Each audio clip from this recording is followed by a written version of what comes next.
முதுகலை மற்றும் அறிவியல் படிப்பிற்கான கலந்தாய்வு தேதிகளை அமைச்சர் பொன்முடி அறிவித்துள்ளார். தலைமைச் செயலகத்தில் நடந்த பத்திரிகையாளர் சந்திப்பில் பேசிய அமைச்சர் பொன்முடி, அரசு கலை அறிவியல் கல்லூரிகளில் 85% மாணவர் சேர்க்கை நடைபெற்றுள்ள நிலையில் மீதமிருக்கும் நாட்களில் 100% சேர்க்கை நடைபெறும் என்று அமைச்சர் பொன்முடி குறிப்பிட்டுள்ளார்.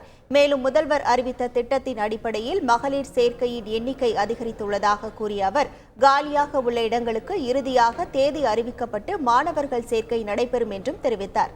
முதுகலை கலை அறிவியல் படிப்பிற்கான கலந்தாய்வு வரும் 27ஆம் தேதி முதல் ஆகஸ்ட் 7ஆம் தேதி வரை விண்ணப்பிக்கலாம் என்றும், ஆகஸ்ட் 10ஆம் தேதி தரவரிசை பட்டியல் வெளியிடப்படும் என்றும், 13ஆம் தேதி சிறப்பு பிரிவினருக்கான கலந்தாய்வும் ஆகஸ்ட் 19ஆம் தேதி முதல் 23ஆம் தேதி வரை பொது பிரிவினருக்கான கலந்தாய்வும் நடத்தப்படும் என்றும் குறிப்பிட்டார்.